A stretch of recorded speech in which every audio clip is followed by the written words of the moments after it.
సరిగా ఉన్నారా? ఏమేమి విచారణ చేశానన్నా?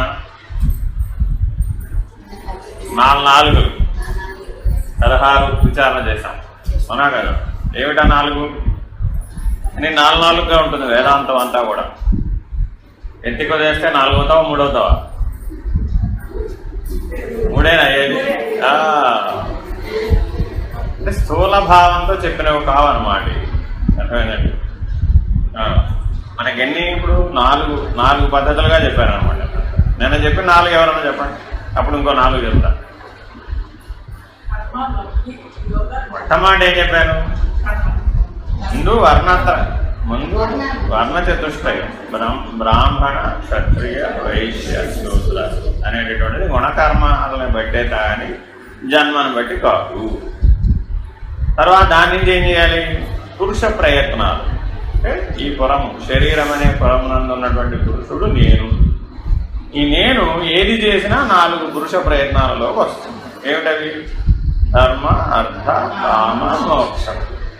ఏదైనా చెయ్యి, ఏ పనైనా చెయ్యి, ఆ పని ఎందులోకి వచ్చేస్తుంది? ఈ 4 వస్తుంది. ధర్మార్థ కామ మోక్షములు అనే దాంట్లోకి వస్తుంది.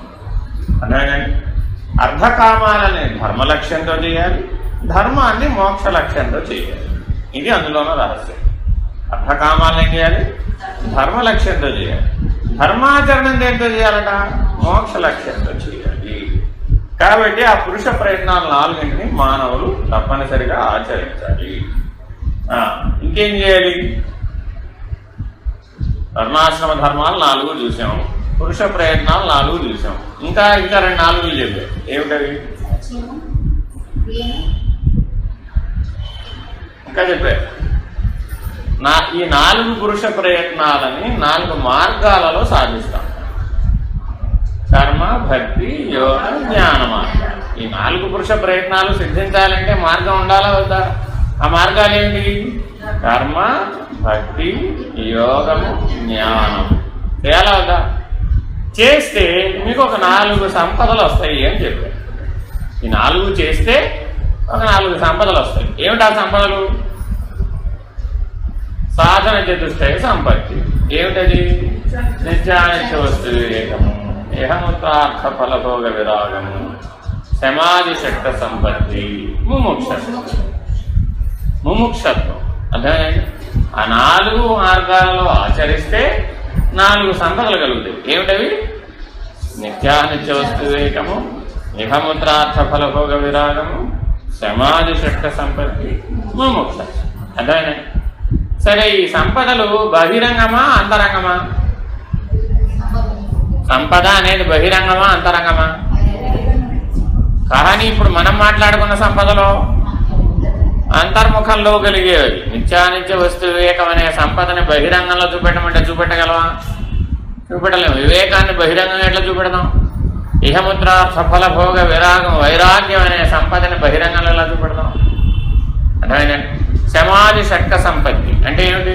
శమము, దమము, ఉపరతి, దీక్ష, శ్రద్ధ, సమాధానము. ఈ 6 కూడా నీ ఆంతరిక పరిణామంలో వచ్చేవి. అవి కూడా బహిరంగంలో వచ్చేవి కావు, కనపడేవి కావు. ఆఖరిది ఏమిటి? ముముక్షత్వం. మరి దీన్ని ఎట్లా చూపెడదాం బహిరంగంలో? ఇది బహిరంగంలో కనపడేది కాదు. ఈ 4 నీ లోపల హృదయాన్ని పరిశుద్ధపరచడానికి, చిత్తశుద్ధి సాధించడానికి, మోక్ష అర్హత అధికారిత్వాన్ని సాధించడానికి ఈ 4 పనికొస్తాయి. అర్థమైందండి? వీటిని చాలా చక్కగా పరిశీలించాలన్నమాట. ప్రతి దానిని ఈ 4 దృష్ట్యా, ఈ 4 ఎప్పుడూ కలిగి ఉండాలి సాధకుడు అనేవాడు. మీరందరూ సాధకులైనా కదా? ఏమన్నా ఏం చేస్తున్నారంటే సాధన చేస్తున్నామంట. ఏమిటి సాధన అంటే? ఏదో చెప్తాం, ప్రాణాయామనో, కుండలిని అనో, యోగాసనాలనో, ధ్యానమనో, లేకపోతే మరొకటి. నిజానికి సాధనలంటే అవి కావు. ఆ సాధనలు చేస్తే ఈ 4 ఫలితాలు వస్తాయి. అర్థమైందండి? మీరు ఇందాక దాకా చేశారే, అది చేశారండి. చేస్తే ఏమిటి వచ్చింది అని అడిగాం. ఏమంటే ఏం చెప్తా? ప్రశాంతంగా ఉన్నారండి అంట. అంతేనా కదా? కానీ దానికి సమాధానం అది కాదు. నిజానికి ఏ సాధన చేసినా కూడా నీకేం లభిస్తుంది? నిత్యానిత్య వస్తు వివేకము, ఇహముత్రార్థ ఫలభోగ విరాగము, సమాధి షట్క సంపత్తి, ముముక్షత్వం. ఈ 4 నీకు లభించేది. ఏ సాధనలైనా ఈ భూమండలం మీద ఎవరు ఎన్ని సాధనలైనా చెప్పనివ్వండి, ఆ సాధనలు చేస్తే నీకు ఫలితం వస్తుంది. ఏమిటి? సాధన చతుష్టయ సంపత్తి కలుగు. కాబట్టి నువ్వు ఈ 4 దృష్ట్యా అన్ని సాధనల్ని పరిశీలించడం రావాలి. పరిశీలించావండి. పరిశీలిస్తే ఏమిటి జరిగింది? ఇందాకేం చెప్పావు? సాధన చేస్తే ప్రశాంతంగా ఉన్నానన్నావా లేదా? ప్రశాంతంగా ఎలా ఉన్నావు? అంతకుముందు ఎందుకు లేవు, ఇప్పుడు ఎందుకు ఉన్నావు? అంతకుముందు ఇవన్నీ కూడా ఇంద్రియాలన్నీ బహిరంగ వైపు తిరిగి ఉన్నాయి, ప్రపంచం వైపు తిరిగి ఉన్నాయి, విషయాల వైపు తిరిగి ఉన్నాయి. తిరిగి విషయాసక్తమై ఉన్నటువంటి ఇంద్రియాలని ఏం చేశావు? అంతర్ముఖం అంటే అంటే ఆ లోపల ఎవరున్నారు? నేను. లోపల ఎవరున్నారు? నేను. ఆ నేనుకే అన్ని పేర్లు. అర్థమైందండి? ఆ నేనుకే అన్ని పేర్లు కూడా. కాబట్టి ఎవరి వైపు తిరగాలటివి? నేననేవాడి వైపు తిరగాలి. నేననే చైతన్యం వైపు వీటిని తిప్పుతున్నాం. అంతర్ముఖం అంటే ఎప్పుడైనా ఇది గుర్తుపెట్టుకోండి. అంతర్ముఖం అంటే అర్థం ఏంటి? నేననేటటువంటి స్వరూప జ్ఞానం వైపు, స్వప్రకాశం వైపు, చైతన్యం వైపు తిరగటమే అంతర్ముఖం అంటే. అర్థమైందండి? ఇప్పుడు మనం రోజువారీ జీవితంలో అనేక ప్రయాణాలు చేస్తున్నాం. మనం రోజువారీ జీవితం జీవించేటప్పుడు జీవితం మొత్తం మీద మనకు 4 ఆశ్రమ ధర్మాలు కనబడతాయి. 4 ఆశ్రమ ధర్మాలు కనబడుతున్నాయి లేదా? ఏమిటవి? బ్రహ్మచర్యం, గృహస్థం, వానప్రస్థం, సన్యాసం. ఎప్పుడెప్పుడు చేయాలి అసలు ఇవి? మానవ జీవితంలో ఎప్పుడెప్పుడు చేయాలి? బాల్య, యౌవన, కౌమార, వృద్ధాప్యములు కదా. అంతేనా కదా? మనకేమున్నాయి? మనం వద్దన్నా వచ్చేసేవి ఏమిటి? ప్రపంచంలో ఎవరైనా వృద్ధాప్యం రావాలని కోరుతున్నారా? నాకు రాకూడదు, నేను ముసలాన్ని కాకూడదు అనుకుంటుంటాడు. కానీ అది వచ్చేస్తుంది. బాల్య, యౌవన, కౌమార, వృద్ధాప్యములు సహజములు. ఎవరికి? శరీరానికి. ఎవరికి అవి? శరీరానికి. అవి వచ్చేటప్పుడు మరి మనం ఈ జీవితాన్ని 4 ఆశ్రమ ధర్మాలలో ఏమైనా విభజించి చూసామా? ఇప్పుడు మనందరం ఏ ఆశ్రమ ధర్మంలో ఉన్నాం? ఎంతకాలం ఉంటాం? పోయే వరకు గృహస్థాశ్రమ ధర్మం. ఇంకా అదేం ప్రయోజనం? కాబట్టి వేదం ఏం చెప్పింది? మానవుడు 4 ఆశ్రమ ధర్మాలను కలిగి ఉండాలి. నువ్వు బ్రహ్మచర్యం అని అంటున్నావే కానీ బ్రహ్మచర్యం కూడా గృహస్థమే. ఎందుకని? పెళ్లి చేసుకుంటేనే గృహస్థం కాదు. నువ్వు పుట్టిన దగ్గర నుంచి 16 సంవత్సరాలు 21 సంవత్సరాలకు పెళ్లి చేసుకున్నావండి. ఈ మొదట ఉన్నటువంటి 16, 21 సంవత్సరాలు బ్రహ్మచర్యం అనేటటువంటి ఆశ్రమంలో ఉన్నట్టేనా? బ్రహ్మచర్యం అంటే ఏమిటి? బ్రహ్మమునందు చరించుటయే బ్రహ్మచర్యం. మరి బ్రహ్మమునందు చరించాలంటే బ్రహ్మం అంటే ఏమిటో ఎరిగేవా?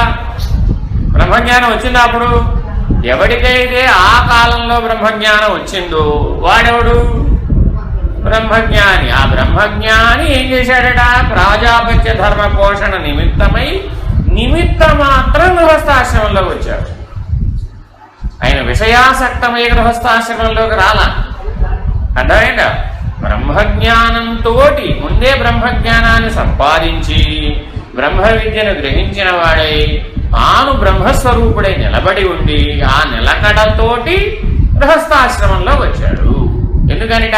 విష్ణు స్వరూపాన్ని అర్థం చేసుకోవడం.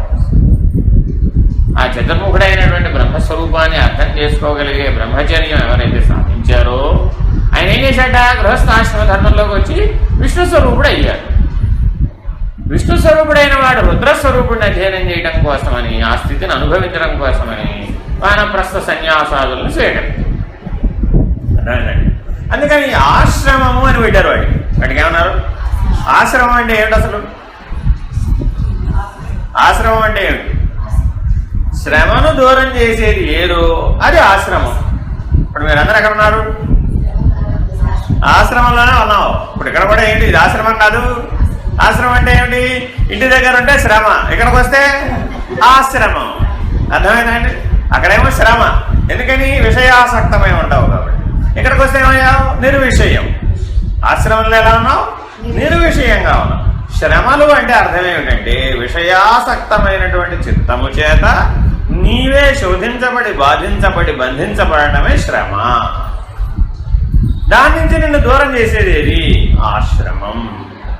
కాబట్టి గృహస్థాశ్రమం అంటే తక్కువదైనా కాదు. గృహస్థాశ్రమం అంటే పెళ్లి చేసుకుంటే భార్యాభర్తలు చేసేటటువంటి సంసారమో కాపురమో గృహస్థాశ్రమంగా చెప్పల.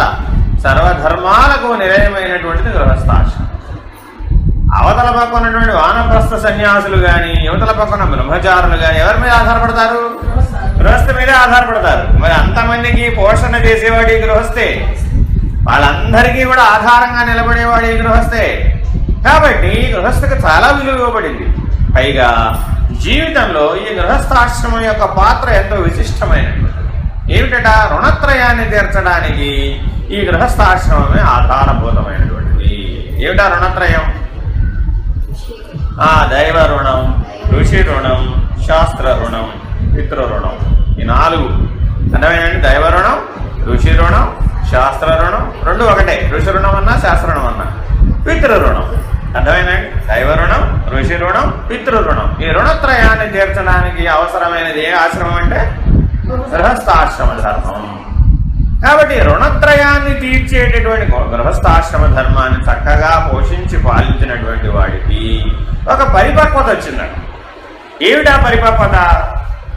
ప్రాజాపత్య ధర్మం వల్ల తన వారసులు, తన జ్ఞానానికి వారసులు ఎప్పుడైతే జన్మించారో వాళ్ళు ఉత్తర క్రతువులు నిర్వహించడానికి సమర్థులైనటువంటి స్థితికి రాగానే వాళ్ళకి బ్రహ్మజ్ఞానం ఉపదేశించి వాళ్ళు బ్రహ్మజ్ఞాన సిద్ధులై వాళ్ళు గృహస్థాశ్రమంలో ప్రవేశించగానే మనం వానప్రస్థాన్ని స్వీకరించాలి.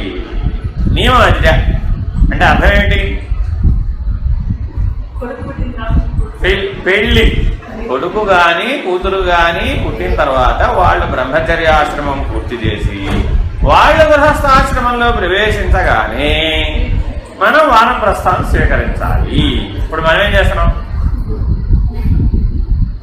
ఈ వానప్రస్థాశ్రమాన్ని ఎత్తేసాం. ఎందుకని? వనాలన్నీ కొట్టవదలు పారేసాం. చెట్లు చేమలు ఉంటాయి మనకు పనికిరాదని కొట్టవదలు పారేసి ఇల్లు పెట్టుబడేసాం. అసలు వనాలేమిటి అంటున్నాం. పైగా అంటే వానప్రస్థం అంటే వనాలకు ప్రస్థానం చేయడం అనేది వాచ్యార్థం. అంటే దాని అర్థం ఏమిటి? నీవు కేవలం ముముక్షువై జీవించాలి. వానప్రస్థం అంటే అర్థం ఏంటి? మోక్షమే నా లక్ష్యం అని ఎవడైతే జీవిస్తాడో వాడెవడు? వానప్రస్థం. ఏ ఆశ్రమ ధర్మంలో ఉన్నప్పుడు వానప్రస్థం. కాబట్టి అప్పుడు వాడు మిగిలినటువంటి ప్రాపంచిక సంబంధమైనటువంటి అంశాలలో తల దూర్చకూడదు అనమాట.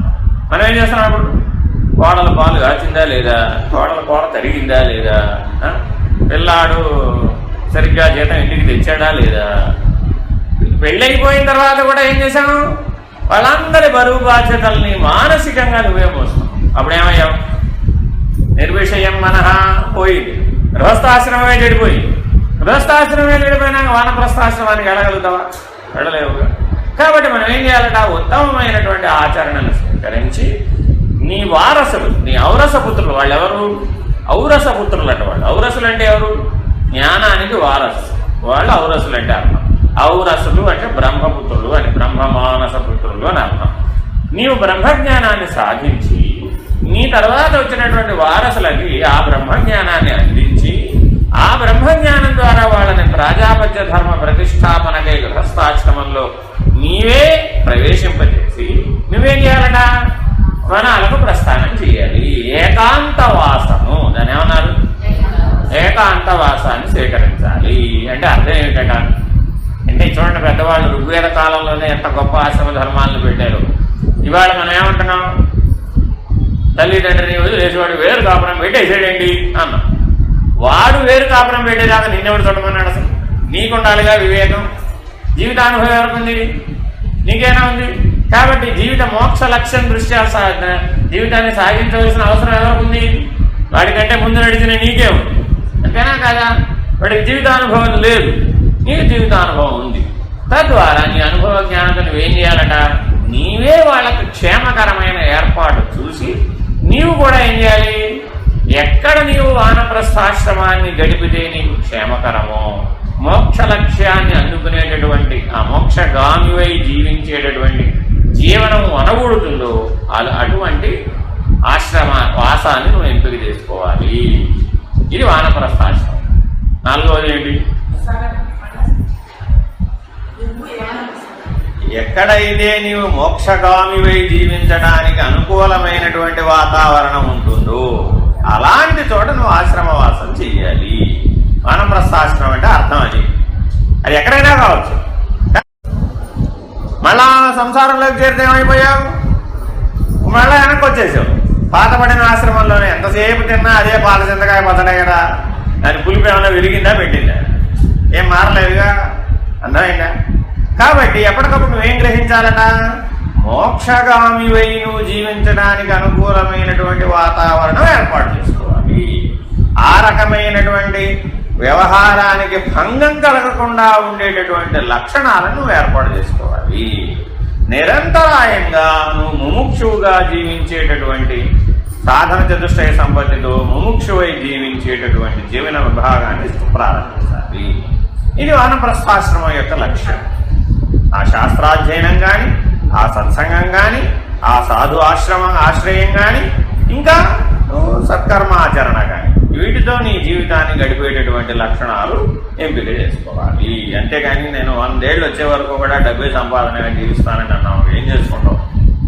ప్రయోజనశీలం కాదు కదా. ఏ సంపద నీ హృదయ పరిపక్వతని సాధించి పెడుతుందో ఆ సంపదని సంపాదించే పనిలో నువ్వు ఉండాలి. ఇది వానప్రస్థాశ్రమంలో ఉన్న విశేషం. మహనీయులందరూ పూర్వకాలం నుంచి అందరూ వీటిని ఆచరించారు. చక్కగా ఆచరించి వానప్రస్థాశ్రమం నుంచి ఏమయ్యారు? సన్యాసాశ్రమం. 4వ ఆశ్రమ ధర్మం సన్యాసాశ్రమ ధర్మం. అక్కడేమిటట, ఈ సత్కర్మాచరణ కూడా నేను వదిలిపెట్టేసే స్థితికి ఎదిగావు. ఇవేమైంది ఇప్పుడు? ఈ సమాజ హితం కోసం పని చేయవలసిన అగత్యం కూడా వాడికి లేదది. సన్యాసికి ఎటువంటి వాడట అంటే, నా ఆశ్రయం ఇది అని చెప్పుకోవడానికి వాడికి ఏమీ లేదు. వానప్రస్థంలో కూడా వాడికి ఏముంది? ఇది నా ఆశ్రయం, ఆశ్రయం మిగుల్చుకున్నాడు. సన్యాసానికి వచ్చేప్పటికి ఏమైపోయిందట, శరీరమే నా ఇల్లు. ఎక్కడుంటే అదే శరీరమే నా ఇల్లు. కాబట్టి ఇప్పుడు రోడ్డు మీదకి వచ్చేసాడు. బహిరంగ యుద్ధం అన్నమాట. సన్యాసాశ్రమం అంటే బహిరంగ యుద్ధం, గృహస్థాశ్రమం అంటే కోట లోపల ఉండి యుద్ధం. సన్యాసికి వసుధైక కుటుంబకం. సన్యాసికి ఏంటి? వసుధైక కుటుంబకం. జీవరాశులన్నీ ఈశ్వర స్వరూపాలే. సన్యాస లక్షణాలు ఎలా అన్నాడు? జీవరాశులన్నీ ఈశ్వర స్వరూపాలే, భిన్నంగా లేవు. ఇలాంటి ఆంతరిక సన్యాస స్థితిలోకి మార్పు చెందాలి. ఈ స్థితిలో నిలకడ కలిగి ఉండాలి. ఈ స్థితిలో నిలకడ కలిగి ఉంటే నీ అంతర్ముఖ ప్రయాణంలో ఇంకా 4 ఉన్నవన్నీ నీకు అనుభూతం అవుతాయి. అపరోక్షానుభూతి. ఈ అపరోక్షానుభూతి ఎవరికి సాధ్యమవుతుందట? ఆంతరిక సన్యాసం ఎవరైతే చేశారో వాళ్లకు మాత్రమే ఈ అపరోక్షానుభూతి సాధ్యమవుతుంది. ఈ అపరోక్షానుభూతి వేడితో ముడిపడుతుందట, జీవతన చతుష్టయము, ఈశ్వరతన చతుష్టయము, వీటితో ముడిపడుతుంది. ఈ అపరోక్షానుభూతి జీవతన చతుష్టయమని, ఈశ్వరతన చతుష్టయం అనేటటువంటి 8 ముడిపడుతుంది. ఏమిటి జీవతన చతుష్టయం అంటే? విశ్వ, తైజస, ప్రాణ్య, ప్రత్యేగాత్మ. ఏంటండి? విశ్వ, తైజస, ప్రాణ్య, ప్రత్యేగాత్మ. ఇవి 4 కూడా జీవతను చతుష్టయము. ఇంకా ఉన్నాయి ఈశ్వరతను చతుష్టయము. అవేమిటి? విరాట్, హిరణ్యగర్భ, అవ్యాకృత, పరమాత్మ. విరాట్, హిరణ్యగర్భ, అవ్యాకృత, పరమాత్మ. ఈ 4 ఈశ్వరతను చతుష్టయము. ఎవరైతే ఈ ఆంతరిక సన్యాసంతో అంతర్ముఖ ప్రయాణమే లక్ష్యంగా జీవిస్తున్నాడో వాడికి ఇక బహిరంగంతో మళ్ళీ వాడికి బహిరంగంతో ఏమీ ఆసక్తి లేదు, వదిలేశాడు. అదే వాడిని వదిలేసింది. అర్థమైందండి? ఆ అతీత స్థితిలో ఇప్పుడు ఎలా ఉన్నాడట? జాగ్రత్త స్థితిలో విష్ణుడుగా, స్వప్నావస్థలో తైజసుడుగా, సుషుప్తి అవస్థలో ప్రాజ్ఞుడుగా, తురీయమునందు ప్రత్యేగాత్మగా ఉన్నాడు. అదేనండి, జాగ్రత్త, స్వప్న, సుషుప్తి, తురీయముడు. ఈ 4 కూడా ఎలా ఉన్నాడట? జాగ్రత్తలో విష్ణుడుగా, స్వప్నంలో తైజసుడుగా, సుషుప్తిలో ప్రాజ్ఞుడుగా, తురీయమునందు ప్రత్యేగాత్మగా, సాక్షిగా. ఈ 4 సాక్షిత్వానికి నిర్ణయాలన్నమాట. కాబట్టి జాగ్రత్త అవస్థ మొత్తం మీద అతడు స్పందించేటటువంటి అవస్థలో ఏమి లేదు. ఎందుకని జాగ్రత్తలో తుర్యంలో ఉన్నాడు. తుర్యం అంటే ఏమిటి? మూడవస్థలలోనూ ఏదైతే ఉన్నదో అదే తుర్యం అంటే. తుర్యం అంటే నాలుగవది కాదు. ఏ సాక్షి అయితే ఈ మూడవస్థలలో నిలకడగా ఉన్నాడో ఆ సాక్షిత్వమే తుర్యం. కాబట్టి ఆ సాక్షికే 4 పేర్లు. నువ్వు జాగ్రత్త అవస్థ మొత్తానికి సాక్షిగా నిలకడగా ఉండగలిగావు, నువ్వు విశ్వడివి. నీ స్వప్నావస్థలో నువ్వు ప్రకాశవంతమైన తేజస్వరూపుడుగా ఉన్నావు, సాక్షిగా ఉన్నావు, అప్పుడు తేజస్సుడివి. నీ సుషుప్త్యావస్థలో ఎరుక కలిగి ఉన్నావు, ప్రజ్ఞ అనే ఎరుక కలిగి ఉన్నావు, అప్పుడు నువ్వు ప్రాంగుడివి. నీ తురీయమందు ఈ 3 కలిసిపోయినాయి. తురీయమందు కేవలం ఆత్మస్వరూపుడుగా ఉన్నావు, అప్పుడు నువ్వు ప్రత్యేగా. ఆత్మస్వరూపం అంటే అన్నింటినీ తన యందు చూడగలిగే సమర్థత, అన్నిటి యందు తనను చూడగలిగే సమర్థత. ఆత్మస్వరూపం అంటే అర్థం ఏంటి? అన్నింటినీ తన యందు చూడగలిగే సమర్థత, తనను అన్నింటిలో చూడగలిగే సమర్థత. ఈ దర్శనం రావాలన్నమాట. అర్థమైందండి? అందుకే దాని పేరేమిటంటే ఆత్మ సాక్షాత్కార జ్ఞానము అన్నారు. అంటే దర్శనం ఉండాలన్నమాట. అన్నింటినీ తన యందు చూడగలిగేటటువంటి దర్శనం ఉండాలి. అన్నింటా తనను దర్శించగలిగే సమర్థుడై ఉండాలి. వాడు ప్రత్యేగాత్మ. ఈ రకంగా జీవతను చతుష్టయాన్ని సాధిస్తున్నాడు. అర్థమైందండి? ఆ సాధన చతుష్టయం నుంచి 4 ఆశ్రమ ధర్మాల్లో ప్రవేశించాడు. 4 ఆశ్రమ ధర్మాల్లో నుంచి జీవతను చతుష్టయంలో ప్రవేశించాడు. ఎట్లా ప్రవేశించాడు? అంతర్ముఖ ప్రయాణం ద్వారా ప్రవేశించాడు. ఆంతరిక సన్యాసం ద్వారా ప్రవేశించాడు. ప్రవేశించి ఈ ఆంతరిక సన్యాసం గృహస్థుకి, వానప్రస్థుడికి, సన్యాసికి, బ్రహ్మచారికి కూడా సాధ్యమే. బహిరంగ సన్యాసం చెప్పటంలో మనం ఇక్కడ ఆశ్రమ ధర్మాలలో ఆంతరిక సన్యాసాన్ని చెబుతున్నాం. కాబట్టి ఆంతరిక సన్యాసం బ్రహ్మచారికి, గృహస్థుడికి, వానప్రస్థుడికి, సన్యాసికి సమము. ఈ ఆంతరిక సన్యాసం ఎవరైనా చేయవచ్చు. కాబట్టి ఈ ఆంతరిక సన్యాసం చేసినటువంటి వాడు ఏ ఆశ్రమ ధర్మంలో ఉన్నప్పటికీ కూడా వాడు అత్యాశ్రమి అవుతున్నాడు. వాడు ఏమవుతున్నాడు? అత్యాశ్రమి, ఆత్మనిష్ఠుడు అవుతున్నాడు. ఎప్పుడైతే నువ్వు ఆత్మనిష్ఠుడు అయ్యావో అప్పుడు నువ్వేమయ్యావు? అత్యాశ్రమి అనేటటువంటి 5వ స్థితిలోకి, అతీత స్థితిలోకి మార్పు చెందుతున్నావు. ఇప్పుడేమయ్యావు? సర్వత్రా సర్వత్రా అంతటా ఉన్నటువంటి నిన్నే నువ్వు చూస్తూ ఉన్నావు, అన్నింటినీ నీలో చూస్తూ ఉన్నావు. ఈ స్థితి అన్ని నిలకడ కలిగి ఉన్నటువంటి వాడు, ఈ తురీయ స్థితి అన్ని నిలకడ కలిగినటువంటి వాడు ఈశ్వరతని చతుష్టయంలో ప్రవేశించాడు. తురీయ స్థితి రాకుండా ఈశ్వరతని చతుష్టయంలోకి ప్రవేశించలేవు. ఆ దర్శనం రాదు. ఈశ్వరతని చతుష్టయానికి సంబంధించిన 4 ఏమిటి? విరాట్, హిరణ్యగర్భ, అవ్యాకృత, పరమాత్మలు. ఈ 4 ఏమిటో విచారణ చేసుకుంటాం. జాగ్రత్త స్వప్న సుషుప్తి తురీయములు జీవునికి ఎట్లు కలవో ఈశ్వరునకు కూడా అట్లే కలవు. జాగ్రత్త స్వప్న సుషుప్తి తురీయములు జీవునికి ఎట్లా ఉన్నాయో ఈశ్వరుడికి కూడా అలాగే ఉన్నాయి. అవి ఎక్కడ అలా ఉన్నాయట?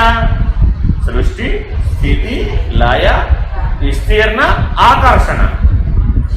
5 క్రియలు ఉన్నాయట అక్కడ. అక్కడ ఏమున్నాయండి? సృష్టి, స్థితి, లయ, విస్తీర్ణ, ఆకర్షణ. ఇందాక ఇక్కడ కూడా చెప్పాగా. అర్థమైందా? బ్రహ్మచర్య, గృహస్థ, వానప్రస్థ, సన్యాస, అత్యాశ్రమి. 5వ సంఘం చెప్పామో లేదా? అట్లాగే అక్కడ కూడా ఏం చెప్తున్నాము? సృష్టి, స్థితి, లయ, విస్తీర్ణ, ఆకర్షణ లేక అనుగ్రహ. 2 ఒకటే. సరే, ఈ పంచక్రియలని చేయాలి అంటే నీవు బ్రహ్మవై ఉండాలి. ఆత్మనిష్ఠుడి నుంచి ఇప్పుడు ఎక్కడికి ఎదిగాడు? బ్రహ్మనిష్ఠుడుగా ఎదిగాడు. ఆ బ్రహ్మనిష్ఠుడు అవ్వాలంటే నువ్వేం ఆశ్రయించాలని? ఇప్పుడు 4 మహావాక్యాలని ఆశ్రయిస్తే తప్ప అది సాధ్యపడటం లేదు. 4 మహావాక్యాలలో ముఖ్యమైనటువంటిది ఏమిటి? తత్వమసి. తత్వమసి. నిన్న 4 చెప్పే వాళ్ళు 4 చెప్తున్నా. ఏమేమి చెప్పాను వాళ్ళు? ఇవాళ 4 చెప్పేవేమిటి? 4 ఆశ్రమ ధర్మాలు చెప్పాను, జీవతను చతుష్టయం 4 చెప్పాను, ఈశ్వర చతుష్టయం ఏం చెప్పాను? 4 మహావాక్యాలు చెప్పాను. 4×4 = 16. నిన్న 4×4 చెప్పాను, ఇవాళ 4×16 చెప్తాను. ఈ 4 అవి నిన్న చెప్పినేమో బహిర్ముఖం నుంచి అంతర్ముఖంలోకి మారడానికి. ఇవాళ ఎక్కడ చెప్తున్నా? అంతర్ముఖ ప్రయాణం మాత్రమే చెప్తున్నా. ఇవాళ ఆ అంతర్ముఖ ప్రయాణంలో ఆశ్రమ ధర్మాలతో ప్రారంభమయ్యి జీవతర చతుష్టయంలో ఆత్మ సాక్షాత్కార జ్ఞానాన్ని పొంది నువ్వు ఆత్మనిష్ఠుడవై 4 మహావాక్యాల ద్వారా ఈశ్వరతర చతుష్టయాన్ని పొందాలి, సాధించాలి. ఏమిటా 4 మహావాక్యాలు? తత్వమసి, ప్రజ్ఞానం బ్రహ్మ, అహం బ్రహ్మాస్మి, అయమాత్మ బ్రహ్మ. అర్థమైందండి? 4 మహావాక్యాలు తత్వమసి, ప్రజ్ఞానం బ్రహ్మ, అహం బ్రహ్మాస్మి, అయమాత్మ బ్రహ్మ. ఈ 4 మహావాక్యాలు 4 వేదములలో నుంచి 4 ప్రధాన వాక్యాలను స్వీకరించారు. అయితే ఏమిటి ఇందులో? ఉపదేశ వాక్యం అది తత్వమసి. అంటే గురువు గారు ఆయన దగ్గరకు ఎప్పుడు వచ్చినా సరే ఏం చెప్తాడు? తత్వమసి.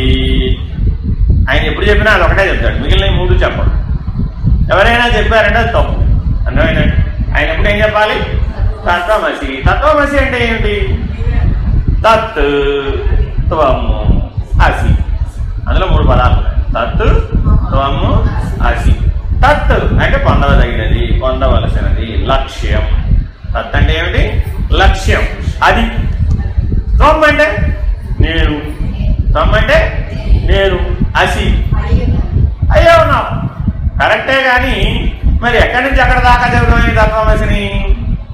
నేను ఎక్కడున్నానో చూసుకో మొట్టమొదట. నేను దేనితో ముడిపడిందో మొట్టమొదట కనుక నీకు తెలిస్తే, నువ్వు దేనితో బంధించబడుతున్నావో, దేనితో బాధించబడుతున్నావో, ఏ స్థితిలో నీ ప్రతిస్పందనలు ఉన్నాయో స్పష్టంగా కనుక నువ్వు చూసుకున్నట్లయితే అప్పుడు కానీ ఈ త్వం యొక్క స్థానం తేలితే తప్ప తత్ యొక్క స్థానం తేలవు. అంటే అర్థం ఏమిటి? నేను శరీరంతో ఉన్నానండి, శరీరగతమైనటువంటి తాదాత్మ్యత కలిగి ఉన్నాను. శరీరానికి ఏమైనా అయితే నాకే అయినట్టుగా బాధపడుతున్నాను, స్పందిస్తున్నాను. అవునా కదా? శరీరానికి నొప్పులు వచ్చినాయి, అమ్మో నాకే వచ్చేసాయి బాబు అనుకున్నావా లేదా? కాబట్టి అప్పుడు శరీరమే నీవైనప్పుడు త్వం నువ్వు కదా. అప్పుడు తత్ ఏమిటి? ప్రాణము. ప్రాణము తత్. నువ్వు త్వం అయితే, శరీరం త్వం అయితే, ప్రాణము తత్. అదే నువ్వు ప్రాణాన్ని స్వాధీనం చేసుకున్నావు, అప్పుడు నీకేం ఇబ్బంది రాలా. శరీరం నుంచి విడిపోయావు. విడిపోయినటువంటి స్థితిలో త్వం ఏమైంది? ఇప్పుడు ప్రాణస్థితిలో ఉందన్నమాట. త్వం ప్రాణమైతే తత్ ఏమైంది? మనస్సు. త్వం ప్రాణమైతే తత్ మనస్సు. సరే, ప్రాణ స్వాధీనం తర్వాత మనస్సును కూడా స్వాధీనం చేసుకున్నాం. మనస్సు కూడా స్వాధీనపడిపోయినప్పుడు అప్పుడు త్వం ఏమైంది? త్వం మనస్సు. తత్ ఏమైనప్పుడు? బుద్ధి. ఒక్కొక్క మెట్టు పైకి అనమాట. త్వం కిందది, తత్ పైకి. సరే, త్వం ఆత్మస్వరూపం. అప్పుడే తత్ ఏమవ్వాలి? ఇందాక ప్రత్యేగాత్మ దాకా వచ్చాం కదా, అట్లాగా విశ్వ తైజస ప్రాంగ్య ప్రత్యేగాత్మ దాకా వచ్చాం కదా. ఆ ప్రత్యేగాత్మగా త్వం ఉంది. ఇప్పుడు ఏం చేయాలి? తత్ బ్రహ్మము. త్వం ప్రత్యేగాత్మ అయితే తత్ బ్రహ్మము. అర్థమైందండి? కాబట్టి అదే త్వం బ్రహ్మం అన్నాం అనుకోండి, అప్పుడేమండి? తత్ పరమాత్మ, పరబ్రహ్మ. ఎప్పటికప్పుడు దాని అవతల్లి, ఎప్పటికప్పుడు దాని అవతల్లి, ఎప్పటికప్పుడు దాని అవతల్లి. దీనికి ఒక సూత్రం ఉంది. నేనేమంటారంటే తత్పరంచావలోకయే. నేనేమంటానండి? తత్పరంచావలోకయే. దాని అవతలు ఏమిటో తెలుసుకోవయ్యా. ఎప్పటికప్పుడు నేను ఇందులోకి వచ్చానంటావు. గురువుగారు ఏం చెప్పాడు? ఎన్నిసార్లు అడిగినా ఆయన చెప్పేది ఒకటే, తత్పరంచావలోకయే. దాని అవతలు ఏముందో తెలుసుకో, దీని మూలాన్ని గుర్తెరుగు. దానికి 2వ పద్ధతిలో చెప్పాలంటే దీని మూలాన్ని గుర్తెరుగు. ఎందుకంట? శరీరం అన్నావు, ప్రాణం లేకుండా శరీరం వచ్చిందా? కాబట్టి దీని మూలం ఏమిటి? ప్రాణం. ప్రాణానికి మూలం ఏమిటి? మనసు. మనసుకు మూలం ఏమిటి? బుద్ధి. బుద్ధికి మూలం ఏమిటి? చిత్తం. చిత్తానికి మూలం ఏంటి? ఆహం. ఆహానికి మూలం ఏంటి? నేను. నేను ఆత్మ, నేను జ్ఞాత, నేను చైతన్యం, నేను సాక్షి, నేను ప్రకాశం. ఆ నేనుకి అన్ని లక్షణాలు. నేను ఆత్మ అన్నావు. ఇప్పుడేమైంది? ఆ ఆత్మస్వరూపానికి మూలమేది? బ్రహ్మము. ఆ బ్రహ్మములకు మూలమేది? పరమాత్మ లేక పరబ్రహ్మ. కాబట్టి ఎప్పటికప్పుడు ఏం చేయాలట? తత్పరంచావలోకయే, దాని అవతల ఏముందో తెలుసుకో, దాని మూలం ఏదో తెలుసుకో అని చెప్తూ ఉంటారు. కాబట్టి తత్వమసి మహావాక్యార్థాన్ని చాలా చక్కగా పరిశీలించి నిజ జీవితంలో దర్శన సిద్ధిగా పొందవలసినటువంటి అవసరం. ఇలా ఎవరైతే పొందారో వాళ్ళకి ఏం కలిగింది? సాక్షాత్కారం కలిగిందా లేదా? కాబట్టి ఆ సాక్షాత్కార వాక్యం ఏమిటి అంటే ప్రజ్ఞానం బ్రహ్మ. ఎవరికైతే సాక్షాత్కార సిద్ధి కలిగిందో వాడే మళ్ళీ తిరిగి వచ్చి గురువు దగ్గరకు వచ్చి చెప్తాడు ఏమంట? ప్రజ్ఞానం బ్రహ్మ. ఏమిటి ప్రజ్ఞానం బ్రహ్మ అంటే? మనుష్యాస్య గవాదిషు అంటాడు. అంటే అర్థం ఏంటి?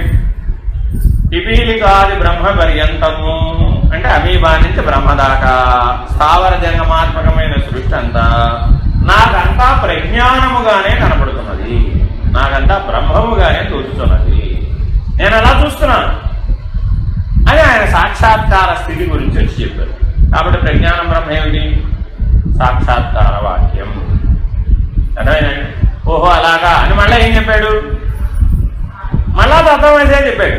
నేను వచ్చి ప్రజ్ఞానం బ్రహ్మ అని చెప్తే ఆయన ఏమన్నాడు? మళ్ళా తత్వమసి మహావాక్యం గురించే చెప్పి పంపించాడు. అదేంటండి అంటే గురువు గారు ఎప్పుడు తత్వమసి మహావాక్యమే బోధిస్తారు. ఆయన ప్రజ్ఞానం బ్రహ్మని తెలుసుకున్నావా? తెలుసుకున్నావు కదా, ఇప్పుడేం చేయాలి? తత్పరంచావలోకయే, దాని అవతలేమో ఏదో తెలుసుకో, దాని మూలం ఏదో తెలుసుకో అని మరలా బోధించాడు. మరలా బోధిస్తే ఈయన ఏం చేశాడు? మళ్ళీ వెళ్ళాడు. ఈసారి ఏమైంది? ప్రజ్ఞాన స్థితిలో ఉన్నాడు కదా, ప్రజ్ఞాన స్థితిలో ఉండడం చేత ఆయనకి ఏం కలిగిందట? అరే అమీబా నుంచి మన బ్రహ్మము వరకు ఉన్నది ఒకే బ్రహ్మమైనప్పుడు నేనెవరిని? నేను బ్రహ్మమే కదా అని నిలకడ చెందాడు. ఆ నిలకడ చెంది వచ్చాడు. అహం బ్రహ్మాస్మి అని చెప్తాడు. ఈసారి ప్రజ్ఞాన బ్రహ్మ చెప్పలా. ఈసారి అమీబా నుంచి బ్రహ్మం వరకు ఉన్న ప్రపంచం గురించి అంతా మాట్లాడలా, స్థావర జంగమాత్మకమైన సృష్టి గురించి అంతా మాట్లాడాలా, తన గురించే మాట్లాడాడు. ఏమిటట? అయ్యా మీరు, నేను మిమ్మల్ని కూడా చూశాను బ్రహ్మముగా, నన్ను కూడా చూసుకున్నా బ్రహ్మముగా, కాబట్టి నేనెవరిని? అహం బ్రహ్మాస్మి అని అనుభవవాక్యం చెప్పాడు.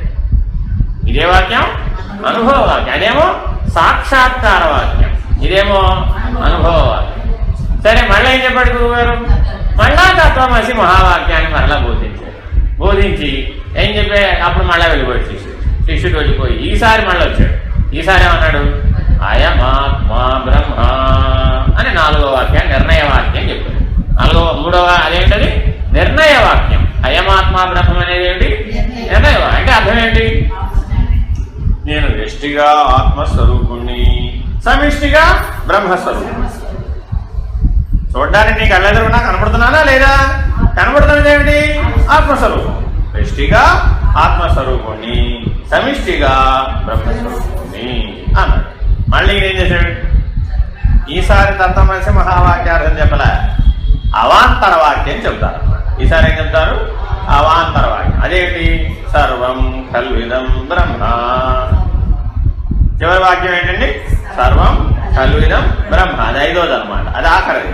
సర్వం కల్విదం బ్రహ్మ తర్వాత ఇంకా చెప్పేది ఏముండదు. ఎందుకని? శూన్యం నుంచి సర్వం దాకా, సర్వం నుంచి శూన్యం దాకా ఈ మొత్తం తెలిస్తేనే సర్వం అవుతుంది. సర్వం అంటే అర్థం ఏంటి? శూన్యము నుంచి సర్వము వరకు, సర్వము నుంచి శూన్యము వరకు ఈ 2 పక్షాలలో తెలిసిన వాడెవడు? వాడే సర్వం కల్విదం బ్రహ్మ. ఇది పరబ్రహ్మ నిర్ణయ వాక్యం, ఇది పరబ్రహ్మ సూచక వాక్యం. ఇదే సూచక వాక్యం, ఇదే నిర్ణయ వాక్యం కూడా. అర్థమైందండి? అందుకని ఈ సర్వం కల్విదం బ్రహ్మము అనే పరమాత్మ పరబ్రహ్మ నిర్ణయ వాక్యాన్ని పొందేడు. అర్థమేనండి? ఈ రకంగా 4 మహావాక్యాల యొక్క దర్శన సిద్ధిని, అనుభవ ప్రమాణాన్ని, నిర్ణయ ప్రమాణాన్ని ఎవరైతే సాధించారో వాళ్ళు ఏం పొందారంటే ఇప్పుడు ఈశ్వరతను చతుష్టయ సిద్ధిని పొందారు. ఆ ఈశ్వరతను చతుష్టయం ఏమిటో వాడి కర్తలామలకంగా అర్థమైంది. ఏమిటా ఈశ్వరతను చతుష్టయం? విరాట్, హిరణ్యగర్భ, అవ్యాకృత పరమ. విరాట్ హిరణ్యగర్భ అవ్యాకృత పరమ. విరాట్ అంటే ఏంటి? ప్రజ్ఞానం బ్రహ్మ. విరాట్ అంటే ఏంటి? ప్రజ్ఞానం బ్రహ్మ. సమస్తమైనటువంటి సృష్టి అంతా ప్రజ్ఞానంగా కనపడుతుంది, బ్రహ్మముగా కనపడుతుంది. విరాట్ కనపడుతున్నది అంతా విరాటే, ఒకటే, అనేకత్వం లేదుగా, ఉన్నది ఒక్కటే, అది బ్రహ్మమే, అది విరాట్. ఈ ప్రత్యేగాత్మ ఆ విరాట్ ఒకటే. ఈ ప్రత్యేగాత్మ ఆ విరాట్ ఒకటే. ఈ అనుభవ స్థితిని సాధించావు. అప్పుడేమయ్యాడు? ఈ మొత్తం ఒక పెద్ద ప్రకాశవంతమైన గోళమైంది, ప్రకాశవంతమైన బిందువుగా మారింది. ఎంత ప్రకాశవంతమైన బిందువు అయిపోయింది? నవగ్రహాలు ఒక బిందువుగా కలిసిపోయింది.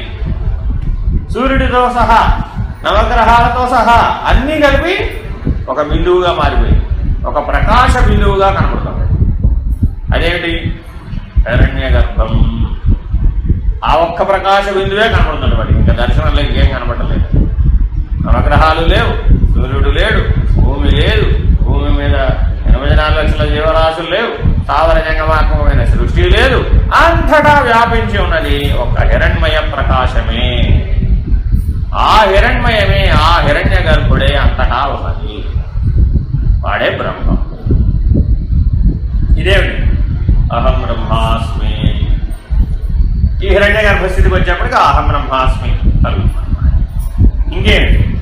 మూడోదేమిటి? అవ్యాకృత. అవ్యాకృతుడు అంటే ఏంటి? అసలు ఆకారమే లేనివాడయ్యా. ఇది ప్రకాశమేం చెప్పడానికి, ఇది చీకటని చెప్పడానికి కూడా లేనటువంటి వాడు. ఇప్పుడు ఆ హిరణ్మయ స్థితి కూడా పోయి ఇప్పుడేమైంది? తత్పరం జావలోకయ్యేది కదా, దాని అవతల విశ్వస్థితికి వెళ్ళి చూశాడట. విశ్వస్థితికి వెళ్ళి చూసేటప్పటికి ఇదంతా ఏమైపోయింది? ఒక చిన్న బిందువుగా కాదు. ఇలాంటి బిందువులు అనేక కోట్లు ఉన్నాయండి. ఇలాంటి బిందువులు విశ్వంలో అనేక కోట్లు ఉన్నాయి. మరి వాటితో పోలిస్తే ఇది పెద్దగా లెక్కలోకి రాలేదట. ఈ బ్రహ్మాండం లెక్కలోకి రాలా. విశ్వాండంతో పోల్చినప్పుడు ఆ అవ్యాకృత స్థితి నుంచి చూశాడు. ఇక్కడేమిటి? ఇక్కడేమి లేదు. అక్కడంతా ఏదో గొప్ప గొప్ప బ్రహ్మం అంటే గొప్ప గొప్ప అంటున్నాను, కానీ ఆ బ్రహ్మం రాస్తే ఇక్కడికి వచ్చేప్పటికి ఏమైపోయాడు? ఏమి లేదు, లేనివాడు అయిపోయాడు. ఈ అవ్యాకృత స్థితిలో ఆ బ్రహ్మమే లేనివాడుగా గోచరించడం మనకు. ఏ బ్రహ్మాండ సృష్టికి అధిష్టానంగా బ్రహ్మము నిలబడ్డాడు, ఏ హిరణ్య గర్భుడి నుంచి అయితే సర్వ సృష్టి ఆవిర్భావ తిరోధనాలు పొందుతుందో ఆ సృష్టి అంతా కూడా విశ్వదర్శన స్థితిలో లేకుండా ఆ అనంత విశ్వాన్ని దర్శించేటప్పటికి ఏమైపోయింది? ఇక్కడ ఉన్నదంతా అక్కడ లేదు, ఇదంతా లేనిదైపోయింది. తత్పరంచావలోకయే చూశాడు. ఆ సాక్షాత్కారాన్ని పొందాడు. అక్కడేమాడాడు? అవ్యాకృతుడు. అనేక కోటి బ్రహ్మాండ జనని అంటున్నావు లేదా? లలితా సహస్రనామం అంటున్నావు లేదా? అనేక కోటి బ్రహ్మాండ జనని. ఆవిడ విశ్వానికి తల్లి, మూలా ప్రకృతి. ఆవిడ పేరేంటి? మూలా ప్రకృతి. మూలా ప్రకృతి అవ్యక్త వ్యక్త అవ్యక్త స్వరూపిణి అంటున్నావు. అక్కడ దేని గురించి చెప్తున్నాడో తెలియదు కాబట్టి ఆ మూలా ప్రకృతి అంటే విశ్వజనని ఆవిడ. ఆ విశ్వంలో అనేక కోట్ల బ్రహ్మాండాలు వస్తున్నాయి, పోతున్నాయి. అనేక మంది హిరణ్య గర్భులు పుడుతున్నారు, పోతున్నారు. అనేక మంది బ్రహ్మలు పుడుతున్నారు, పోతున్నారు. కాబట్టి ఆ అవ్యాకృత స్థితి నుంచి చూశాడు. చూసేటప్పటికి ఏమైపోయింది? ఇప్పటి వరకు చెప్పినటువంటి ప్రజ్ఞానం బ్రహ్మ పోయింది, అహం బ్రహ్మాస్మి పోయింది, నేను బ్రహ్మం అనేది పోయింది. పోయి చివరికి ఏమైపోయాడు? తత్వమసి మహావాక్యార్థమైనటువంటి పరమాత్మ యొక్క నిర్ణయ స్థితిలోకి చేరాడు. ఆ అనంత విశ్వము కూడా దేశము, కాలము, కలన అనే మూడింటితో ముడిపడుతుంది. అనంత విశ్వము కూడా దేశము, కాలము, కలన అనే వాటితో ముడిపడుతుంది. ఒక బ్రహ్మాండము ఒక హిరణ్య గర్భస్థితి వరకు లెక్కేస్తే నాదము, బిందువు, కళ దేంతో ముడిపడింది? నాదము, బిందువు, కళ. ఈ మూడింటితో వియోజనాలు జరిగేదంతా ఒక బ్రహ్మాండ స్థితి. అదే ఒక విశ్వం అయితే దేశము, కాలము, కలన వీటితో జరుగుతూ ఉంటుంది విశ్వస్థితిలో. ఈ పరబ్రహ్మ స్థితిలో, పరమాత్మ స్థితిలో ఏమయ్యాడట? నేను బ్రహ్మమని ఎరుగని కోరుకుంటాను. నాలుగవదైనటువంటి పరమాత్మ పరబ్రహ్మ స్థితిలో నేను అయమాత్మ ఆత్మ బ్రహ్మ అనే అవ్యాకృత స్థితిలో నుంచి ఆ చివరిదైనటువంటి పరబ్రహ్మ నిర్ణయానికి చేరు. అక్కడ ఈ బ్రహ్మము లేదు. ఒక పరిమితికి సంబంధించిన, ఒక బ్రహ్మాండానికి సంబంధించినటువంటి పరిమితుల ద్వారా లేడనమాట. అర్థమైందండి? కాబట్టి ఈ రకంగా 4 ఆశ్రమ ధర్మాలని పోషిస్తూ 4 ఆశ్రమ ధర్మాల ద్వారా జీవతను చతుష్టయాన్ని సాధించి, జీవతను చతుష్టయం నుంచి 4 మహావాక్యాలలో ప్రవేశించి 4 మహావాక్యాల ద్వారా ఈశ్వర తను చతుష్టయాన్ని ఎవడైతే సాధించాడో వాడు ముక్తుడు, వాడు జన్మరాహిత్యాన్ని పొందినవాడు. ముక్తి మోక్షం అనేది ఈశ్వర తను చతుష్టయంతో కూడుకున్నాయి. ఈ రకంగా 4 16గా ఈ అంతర్ముఖ ప్రయాణం అంతా ముడిపడింది. ఈ ప్రయాణం ఎవరు చేయాలి?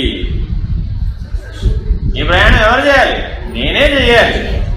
అర్థమైందండి? కానీ మానవుడు ఏ ప్రయాణాన్ని దృష్టిలో పెట్టి చేస్తున్నాడు? ఎంతసేపు బాల్యవన కౌమాన వృద్ధాప్యాల్లో పడి జీవించడమే తప్ప ఈ అంతర్ముఖానికి సంబంధించిన 4 16తో సంబంధపడటం లేదు. మరి అంతర్ముఖంతో సంబంధ పడితే కదా నీకు విజ్ఞానం లభించేది, తత్వజ్ఞానం లభించేది. కాబట్టి తత్వజ్ఞానము విజ్ఞానము అనేవి అంతర్ముఖ ప్రయాణానికి సంబంధించినవే కానీ బహిర్ముఖానికి సంబంధించినవి కావు. అందుకనే మనం కూడా ఏమంటున్నాం? అంతరిక్ష విజ్ఞానం అంటున్నాం. దాన్ని సైన్స్లో కూడా ఎట్లా పెట్టాం? అంతరిక్ష విజ్ఞానం అంటే జ్ఞాన నేత్రంతో తెలుసుకోవడానికి వీలవుతుంది.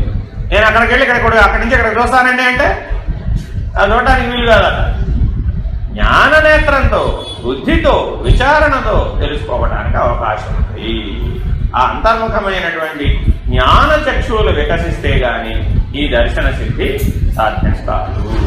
కాబట్టి అటువంటి అంతర్ముఖ ప్రయాణాన్ని నీ చైతన్యం పూర్తి చేయాలి. చైతన్యం తన మూలాన్ని గుర్తెరగాలి. చైతన్యం ఎప్పుడు ఎవరిని గుర్తెరగాలి? తన మూలాన్ని గుర్తెరిగి అటువంటి ముక్తిని మోక్షాన్ని సాధించాలి.